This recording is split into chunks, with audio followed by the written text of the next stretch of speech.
Talvez vocês não estejam preparados para isso. Olá, terráqueos! Hoje a gente vai reagir a mais um episódio dos Web Comunistas e hoje a gente vai debater sobre escola sem partido. Será que isso é uma pauta válida que a gente deve defender? Será que não é? A gente vai entender tudo no vídeo de hoje. Mas antes de começar o react, você já sabe, ajuda no engajamento deixando aquele like, se inscrevendo no canal, ativando o sininho. E se você gosta do meu trabalho e puder contribuir financeiramente, tem o Pix aqui na tela, na descrição do vídeo tem o link do Apoia-se, ou você pode se tornar membro aqui do canal para ter acesso a conteúdos exclusivos da área de membro. Agora bora lá? Laura Sabino, cita pra mim 3 coisas que você acha que qualquer cidadão decente concordaria. Que jogar lixo no chão é feio, que bater no idoso é errado. Eu tenho Arré a mão da minha cara, arré a mão da minha cara. E com a expropriação dos meios de produção para acabar com a exploração do homem pelo homem, abolindo esse sistema que beneficia pouquíssimos bilionários em detrimento do planeta e do resto da população. Quase lá, mas infelizmente quem pensa assim é o web comunista e web comunisters. Cadê essa esquerda que eu não acho? Aonde tá essa maldita esquerda que eu não acho, cara? Na vida real, a elite até hoje luta pela precarização e sucateamento da educação. O que tem a ver com o restante disso? Gente, só vive o momento, vai ficar bom. Apesar disso não ter nada a ver com a nossa introdução, justamente sobre isso que a gente vai falar hoje. Como o direito à educação básica não apenas foi o fruto das conquistas sociais, como também vive hoje um verdadeiro desafio. Liberta a vinheta, DJ. Solta o Volt Mix.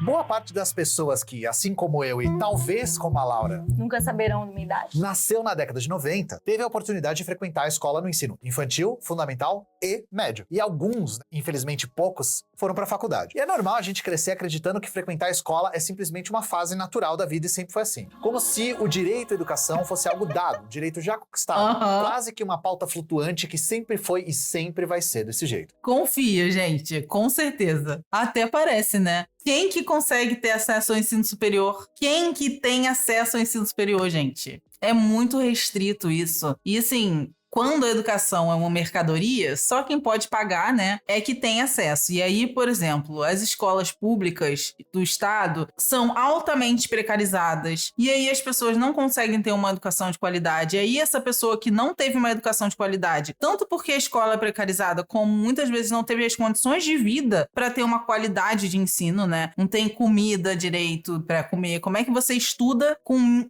fome? Impossível, né? Não dá para estudar com fome. Por isso que os CIEPs, né, do Brizola eram tão únicos e tão importantes, porque eles traziam todos esses aspectos de qualidade de ensino, de dar alimentação para o estudante quando estiver na escola, para realmente fazer com que aquela pessoa tenha condições, por exemplo, né, de chegar e prestar um vestibular. Fora que é isso, né? O vestibular é uma prova que seleciona as pessoas. Quem é apto para fazer uma universidade, quem não é apto para fazer uma universidade, já começa errado por aí, né? Que todo mundo deveria ser apto a fazer uma faculdade. Não deveria ter vestibular, deveria ter vaga para todo mundo, assim como é em Cuba. Mas vamos deixar abaixo. Talvez vocês não estejam preparados para isso. Só que infelizmente isso não é verdade. Eu sei que o que a gente vai falar vai desapontar quem enche o cu de documentário da Brasil Paralelo. Enche o rabo, fala merda. Ou quem se informa por texto do Instituto Mises, que é praticamente o Brasil Paralelo por extenso. Mas o ensino do Brasil, colônia e no Império não eram incríveis, tá? E o capitalismo não é o sistema educador por excelência. Pois é, e as pessoas negras e as mulheres que foram impedidas de estudar nesse período, que o digo. Na verdade, gente, escola pública, livro didático escolar, o Fundeb, a merenda são conquistas que nasceram de muita luta coletiva. E, na real, foram conquistas bem recentes até. Até 1988, por exemplo, o Estado só tinha obrigação de garantir ensino fundamental. E não existiam nem valores mínimos a serem investidos na educação pública. Ué, Laurinha, mas não diziam que na época da ditadura era que existia educação de verdade? Que tinha respeito na escola? Confia! Não tinha respeito, não tinha escola, não tinha merenda, nem transporte, nem livro escolar e nem professor valorizado. Pediu salário. Quem diz que escola na ditadura era melhor, ou é mau caráter ou mal informado, às vezes as duas coisas ao mesmo tempo. Em 1970, para vocês terem ideia, 33,6% da população acima de 15 anos era analfabeta, ou seja, 4 em cada 10 brasileiros não sabiam ler nem escrever. O tempo médio de permanência escolar era de 2 anos e meio. Por isso, tantas pessoas dessa geração não terminaram os estudos. Só 14% dos jovens de 15 a 17 anos estavam matriculados no ensino médio. E isso, gente, mudou por conta da luta dos professores, das professoras e dos estudantes. Exato. Foram aqueles que trabalham e estudam nas escolas que, no final dos anos 70 e no começo dos anos 80, lutaram para garantir a expansão dos direitos à educação pública. Esses movimentos foram fundamentais na conquista de direitos básicos como investimento obrigatório de 18% da arrecadação da União e 25% de estados e municípios na educação. Definição de creche como primeira etapa da educação básica. Garantia do ensino médio como etapa obrigatória. Gestão democrática, liberdade de cátedra, entre outras coisas que a gente toma como dado. E não foi só grupo de pressão da Constituinte não, tá? Esses professores também fizeram greve e piquete e foram essenciais nesse processo. Foram anos de luta para que os professores conseguissem se estabelecer como uma categoria organizada para impor as suas pautas na Constituição de 88. Pois é, Ian, e os efeitos dessas lutas foram gigantescas. Só para vocês terem uma ideia, em 1972, o ensino médio tinha aproximadamente 4 milhões de pessoas matriculadas. E pouco variou até 1991. Mas em 1995, já se registrava 5.374.831 matrículas nessa etapa. E só chegou a 7.769.000 lá em 99, ou seja, a data que, segundo a Wikipedia, eu estava nascendo. Sem falar que a taxa de analfabetismo caiu de 33% em 1980 para 7% em 2017. Assim como o acesso de crianças a escolas e creches, que era de 9% em 1970, chegou a 90% em 2015. A ditadura foi um completo fracasso na educação, apresentando números pífios de acesso, de alfabetização, de permanência, como a gente citou aqui agora. Então é isso, né, Laura? Vencemos, a educação tá voando, o foguete não dá ré, falou. Não é a sua desculpa, Venezuela. Você para, você tá aí fazendo graça. Não pode ficar contando vitória, né? Porque no capitalismo toda vitória é parcial e pode a qualquer momento sofrer retrocesso. Volta o cão arrependido. E como você e os web comunistas já sabem, nos anos 90 bombava aí Molejão, Banda Eva, Mini Gugu, Pedro Moreno e ele, o neoliberalismo. Porque nem tudo pode ser perfeito, né? O Brasil sofria pressão para aplicar reformas educacionais que enfraqueceram o sistema público e favoreciam o ensino à distância e a lógica tecnicista. Esses debates permearam as discussões da Lei de Diretrizes de Base da Educação. Inclusive, Ian, você já viu a logo da LDB? Eu vou pedir aqui para a edição, por favor, colocar pra gente. É uma maravilha. Gente, que é isso? Me ajuda. Bizarro, né? Apenas bizarro.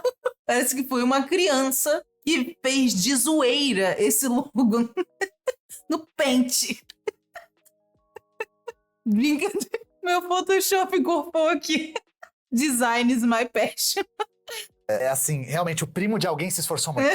Primor do design gráfico. Alguém se animou no Paint. Ali. Laura, infelizmente o contexto no qual essa obra de arte aqui foi produzida não é tão animador, assim. As novas tecnologias de informação, como os computadores e a nascente internet, eram vendidas... Ah, não, bananinha. Esse não é o bananinha, esse é o cabeçudo, é o Carluxo. por organismos internacionais, tipo Unesco e Banco Mundial, como uma revolução em si, sendo a capacitação nessas novas tecnologias o passaporte para o mercado de trabalho. A educação pública devia focar na capacitação profissional, aprender a aprender. Mercado de trabalho, diga-se de passagem, cada vez mais precarizado, tá? Cada vez mais instável e que exigia um trabalhador flexível, se é que vocês me entendem. E os professores que haviam lutado por décadas para reconquistar a liberdade de cátedra desejavam uma educação voltada ao desenvolvimento do senso crítico do estudante em todos os aspectos: intelectual, estético, cultural e principalmente político. Só que o que os tecnocratas desejavam era submeter a educação pública ao consenso de Washington, que prezava pela desregulamentação, pelo livre trânsito de capitais,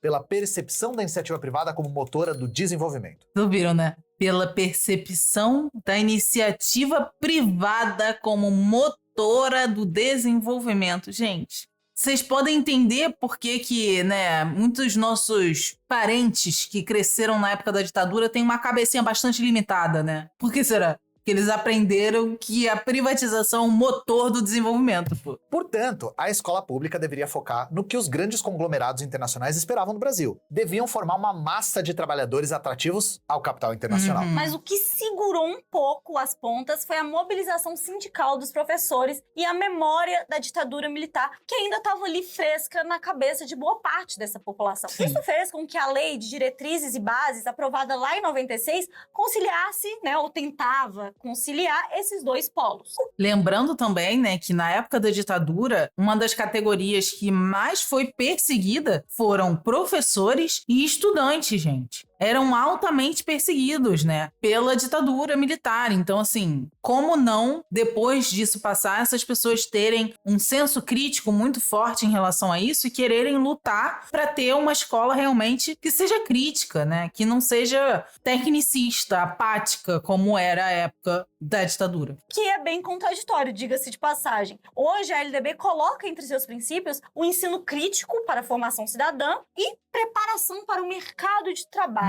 Como que se concilia um ensino crítico e a preparação para um mercado de trabalho cada vez mais precarizado ao mesmo tempo? Não tinha como dar certo, né? E pelos próximos anos, esses dois polos da lei começaram a entrar em conflito. A LDB também abre a possibilidade para instituições privadas receberem investimento público. E isso é por conta de uma descrição super vaga, na qual não se discute muito a natureza dessa instituição, entre aspas, filantrópica que vai receber financiamento. Indo desde uma escolinha de futebol na comunidade até uma fundação bilionária com serviços educacionais. E é aí que a LDB abre a brecha para o desvio de dinheiro público para a fundação privada, que começa a colonizar a educação pública a partir dos anos 90 para implementar o que o professor Luiz Carlos de Freitas definiu como reforma empresarial da educação. É o processo no qual as escolas em si não são privatizadas, mas os currículos e a gestão são privatizados, ou seja, é uma privatização pelas beiradas. Para resumir aqui, o governo, né, Laura, paga o grosso da garantia da estrutura, constrói a escola, paga o professor, garante merenda escolar, paga a luz, paga a energia, internet, e as fundações e ONGs privadas vão gerir essas instituições, elaborando modelo de gestão para os governos municipais e estaduais, assim como vendendo curso de formação continuada para os professores. Além de lucrar bilhões no processo com baixíssimo risco, afinal o grosso do investimento é feito pelo Estado. Esses empresários conseguem inserir na escola a ideologia neoliberal e o modelo de educação que eles defendem.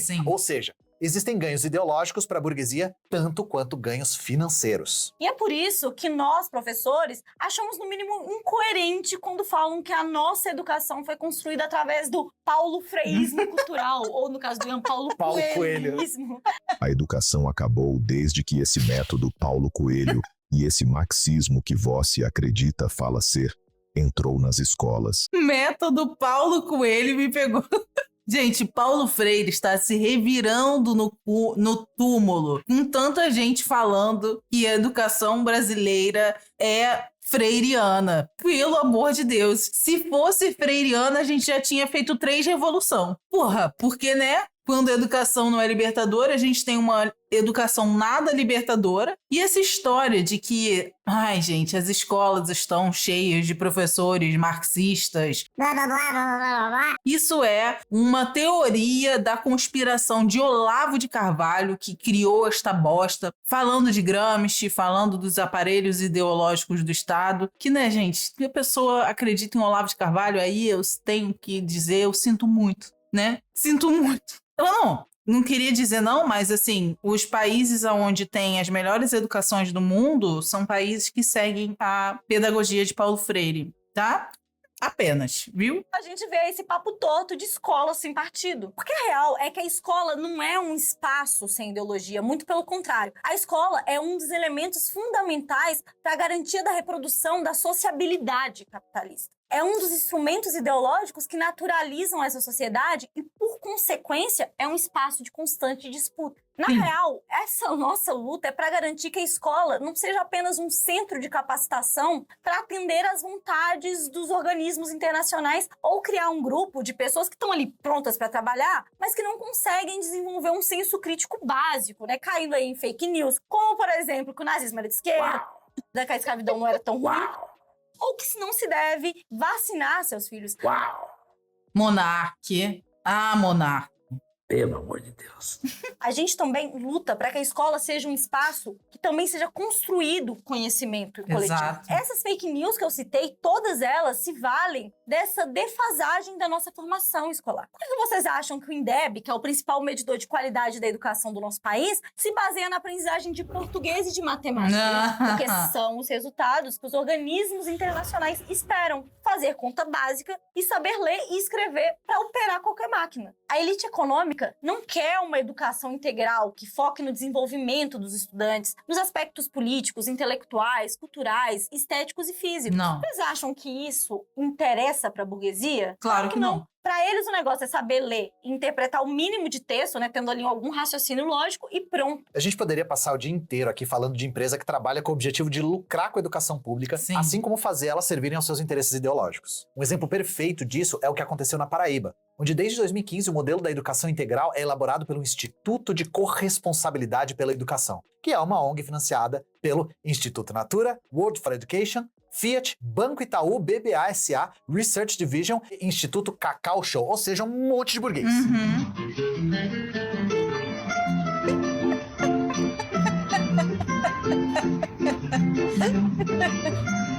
Puta que pariu. Ou seja, Laurinha, quem constrói a escola e paga pela manutenção? O Estado. Então, quem elabora o modelo de gestão e supervisão é... O Estado. Não, instituições privadas. Puta Muito que lógico, né, pariu. gente? Inclusive, essas escolas cidadãs integrais aí anteciparam muito do que se tornaria a regra do novo ensino médio e da BNCC do Temer e do Mendonça Filho. É aquele projeto de vida, currículo flexível, aprendizagem medida por competências e habilidades, essas coisas que a gente já conhece. Pois né? é, e um exemplo disso é que no Ceará, o Instituto Unibanco, com o programa Jovem de Futuro, olha o nome que eles dão, Eu achei tão feio, me irritou de uma maneira que... tem orientado as políticas institucionais desde 2012. Nossa, Pra engrossar cara. ainda mais esse caldo de desgraça, as escolas públicas profissionalizantes de lá usam a ideologia empresarial da Odebrecht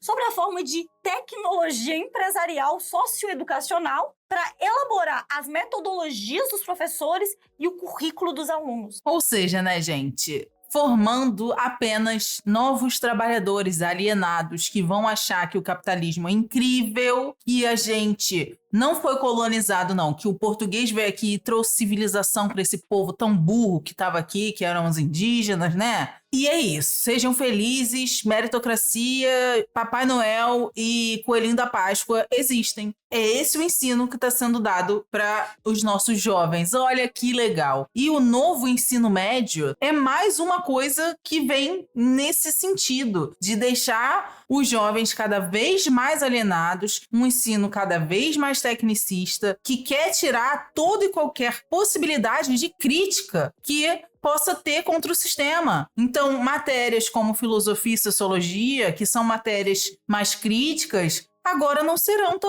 serão mais obrigatórias. Gente, quem se beneficia com isso? Se não o capitalismo. Então, ao contrário, né?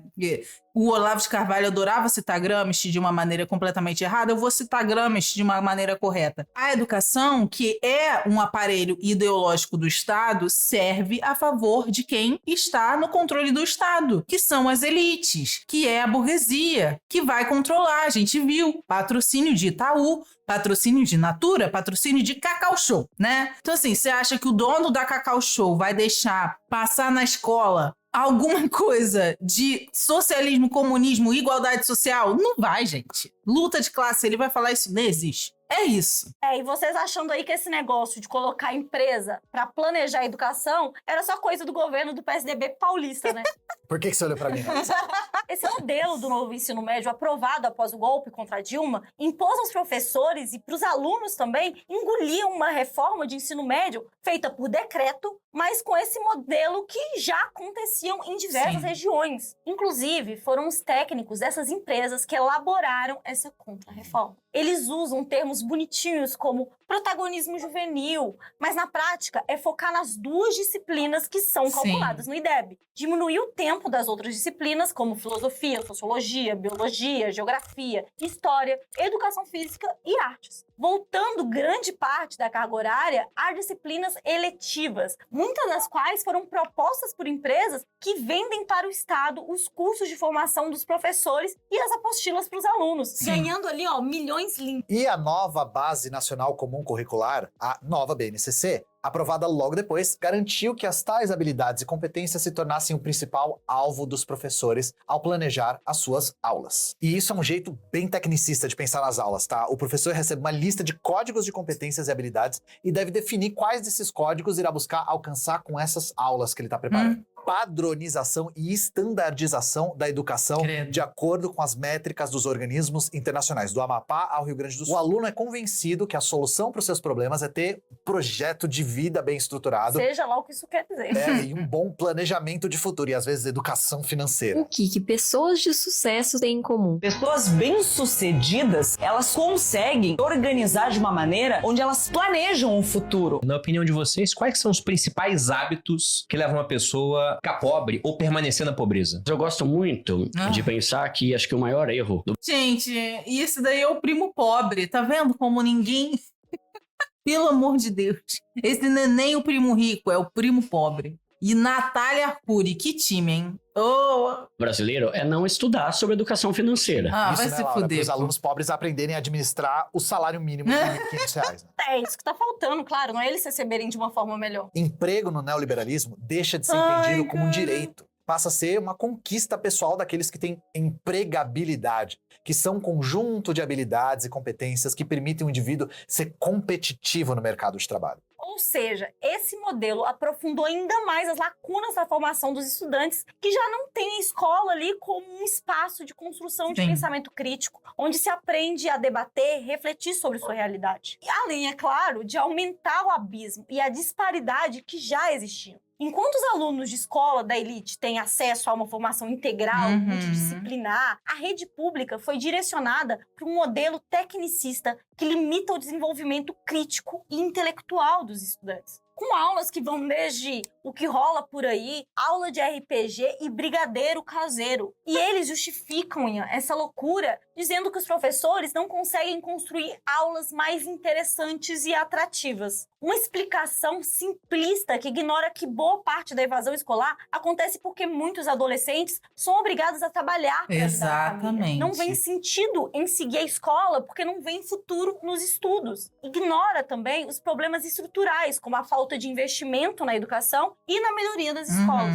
Esse ano mesmo, a gente teve vários casos de alunos passando mal por conta do calor nas escolas, falta de água tratada e prédios com falta de manutenção caindo aos pedaços. Muitos professores, além de mal remunerados, não recebem formação continuada ou um amparo para lidar com os desafios que existem nas salas de aula. Eu, né, como uma boa UERJiana, né, todas as vezes que eu voltava para minha casa, eu passava por um viaduto que tem ali perto da UERJ, ali do lado da Mangueira, que tem escrito assim, gigantesco. É um picho gigante. Somos os professores mais mal pagos do mundo. E é exatamente isso. Os professores não ganham dinheiro suficiente. Os alunos têm uma educação de merda, porque isso é um projeto, assim como Darcy Ribeiro já dizia, né? Há anos atrás, de que a crise da educação no Brasil é um projeto, e é um projeto das elites exatamente para manter os trabalhadores trabalhando,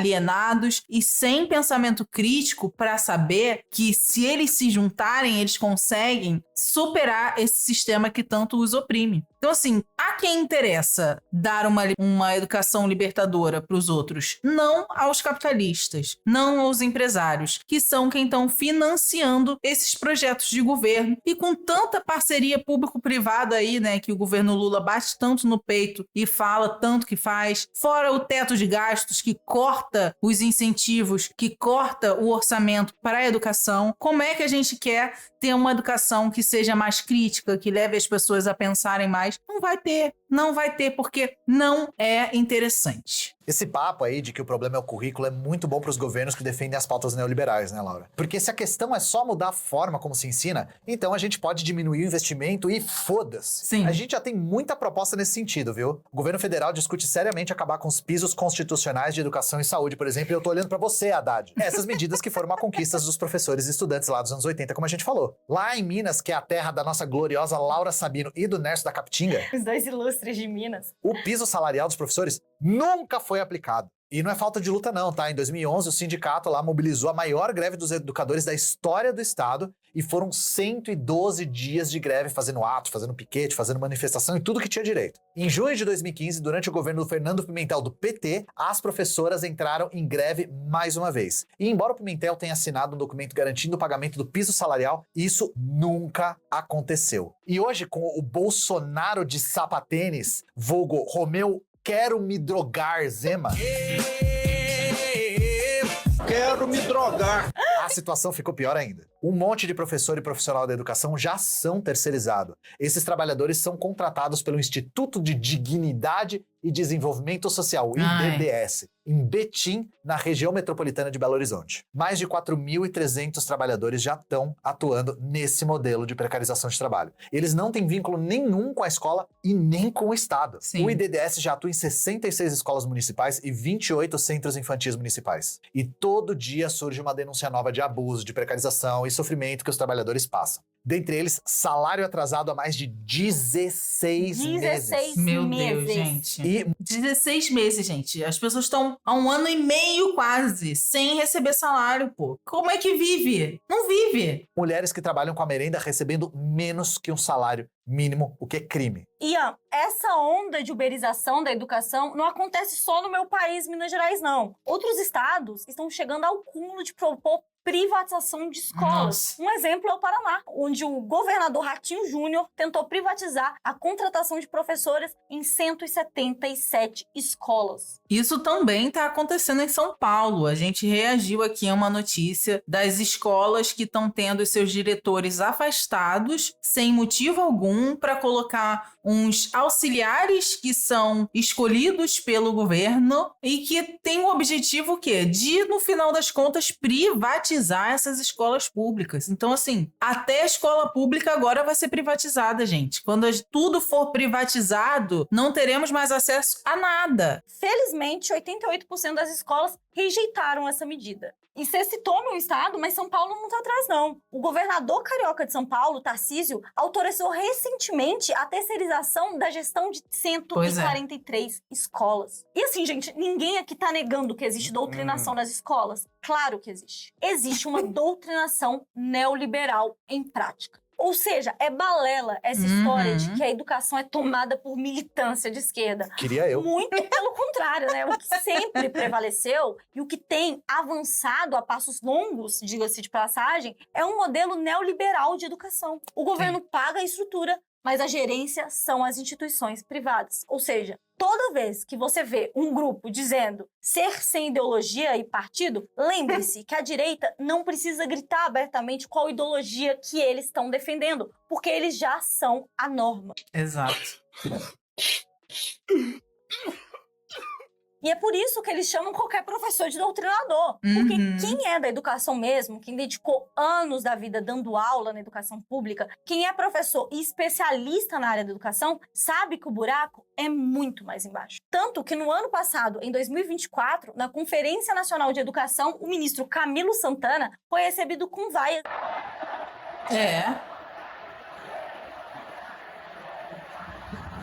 E gritos de fora Lema. As pessoas que estavam ali estavam se referindo ao empresário Jorge Paulo Lema, aquele que deu um golpe de 40 bilhões nas lojas americanas e que é o dono da Fundação Lema. A gente precisa de uma coisa para esse momento.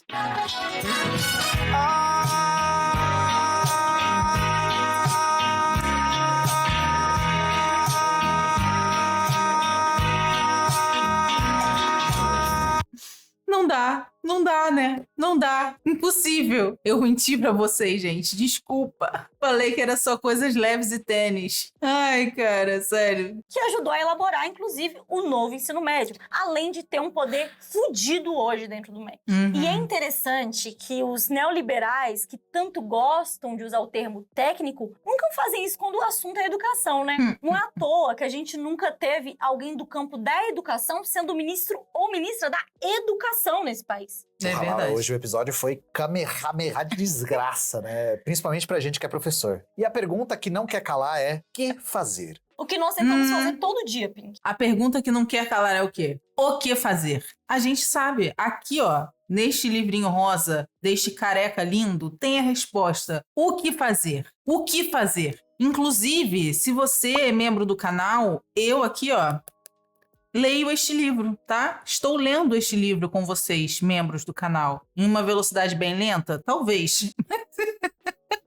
Talvez, mas estou. Um dia a gente chega lá e a gente está aprendendo o que fazer, né? Estamos aprendendo o que fazer, mas eu já adianto logo que a solução é a organização da classe trabalhadora, tá? Porra, eu sou o Pink? Dominar o mundo, Laura? Não, organizar os trabalhadores. Ah, esse plot você não estava esperando. A gente precisa se organizar e estar junto dos professores e estudantes na luta contra a reforma empresarial Exato. da educação. Acho que ficou claro, né, que essa história de que as escolas são cheias de esquerdistas, são cheias de professores doutrinadores e por isso a gente deve investir numa escola sem partido é uma grande mentira. Era tudo mentira? Era.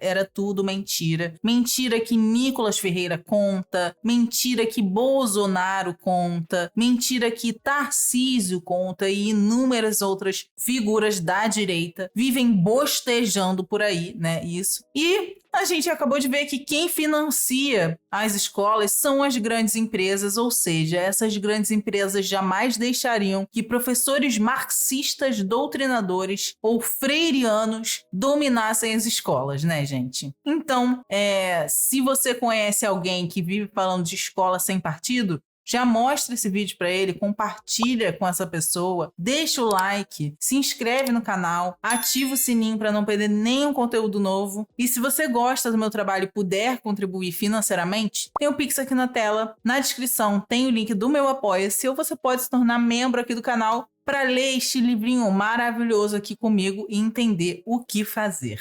E é isso, gente. Viva a educação brasileira e até a vitória!